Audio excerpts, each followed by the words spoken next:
ये वीडियो केवल education purpose के लिए है। ये निवेश की सलाह नहीं है। निवेश करने से पहले अपने वित्तीय सलाहकार से सलाह अवश्य लें। स्वागत है आपका हमारे YouTube channel save your investment पर। दोस्तों, क्या आपने कभी ऐसा देखा है कि किसी कंपनी का मुनाफा यानी नेट प्रॉफिट पिछले साल के मुकाबले 90% गिर जाए, लेकिन उसका शेयर प्राइस 20% ऊपर भाग जाए? 16 फरवरी 2026 को ईज माई ट्रिप के शेयर में यही देखने को मिला। शेयर 7.92 रुपए पर बंद हुआ, जो कि लगभग 20% की तेजी है। लेकिन जब आप रिजल्ट्स की गहराई में जाएंगे तो कहानी कुछ और ही बयां करती है। मार्केट में ये तेजी क्यों आई और फाइनेंशियल्स क्या कह रहे हैं, चलिए डीकोड करते हैं। सबसे पहले बात करते हैं उस खबर की जिसने मार्केट में जोश भर दिया। कंपनी के बोर्ड ने 500 करोड़ रुपए तक जुटाने यानी कैपिटल रेज करने की मंजूरी दे दी है। कंपनी का कहना है कि इस पैसे का इस्तेमाल ग्रोथ, होटल बिजनेस और हॉलिडे सेगमेंट को बढ़ाने के लिए किया जाएगा। मार्केट को हमेशा कैश यानी पैसा पसंद आता है और इन्वेस्टर्स को लग रहा है कि ये 500 करोड़ कंपनी की किस्मत बदल सकता है। इसी उम्मीद में शेयर में खरीदारी देखी गई। अब जरा उम्मीदों को साइड में रखकर हकीकत यानी Q3 FY26 के आंकड़ों पर नजर डालते हैं। कंपनी ने जो कंसोलिडेटेड नतीजे पेश किए हैं वो काफी चौंकाने वाले हैं। दिसंबर 2025 तिमाही में कंपनी की रेवेन्यू फ्रॉम ऑपरेशंस लगभग 151 करोड़ 65 लाख रुपए रही है। अगर हम इसे पिछले साल की इसी तिमाही से तुलना करें तो ये लगभग फ्लैट है, क्योंकि तब ये 150 करोड़ 56 लाख रुपए थी।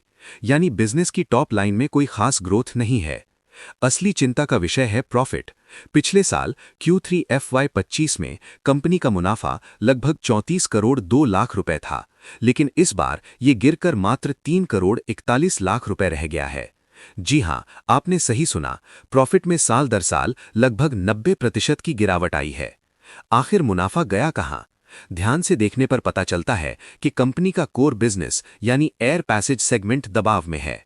पिछले साल एयर सेगमेंट से मुनाफा लगभग 36 करोड़ 70 लाख रुपए था, जो इस बार गिरकर सिर्फ 3 करोड़ 60 लाख रुपए के आसपास रह गया है। इसके अलावा कंपनी के खर्चे बढ़े हैं।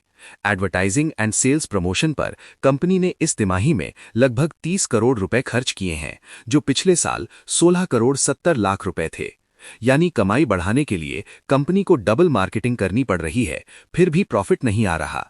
अब सवाल यह है कि अगर रिजल्ट इतने कमजोर हैं तो शेयर 20% ऊपर क्यों? इसे हम लिक्विडिटी ड्रिवन रैली कहते हैं।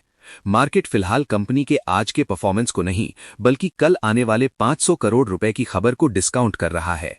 इन्वेस्टर्स ये दाव लगा रहे हैं कि कंपनी इस नए पैसे से टर्न अराउंड कर लेगी। लेकिन एक होशियार निवेशक के तौर पर आपको ये नहीं भूलना चाहिए कि Q2 में कंपनी ने एक एयरलाइन ऑपरेटर, संभवतः गो फर्स्ट से जुड़े करीब 51 करोड़ रुपए का प्रोविजन किया था। हालांकि वो एक एक्सेप्शनल आइटम था और पीछे छूट गया, लेकिन कोर बिजनेस में मार्जिन का कम होना एक रिस्क सिग्नल है। निष्कर्ष ये है कि ईज माई ट्रिप फिलहाल एक दोराहे पर खड़ी है। एक तरफ 500 करोड़ रुपए की फंड रेजिंग की खबर है जो नई उम्मीद जगाती है, और दूसरी तरफ कमजोर तिमाही नतीजे हैं जो प्रॉफिटेबिलिटी पर सवाल उठाते हैं।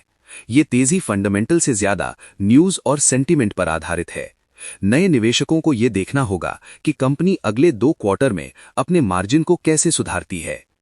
अगर आपको हमारी ये वीडियो अच्छी लगी हो तो हमें लाइक और सब्सक्राइब करें। जय हिंद।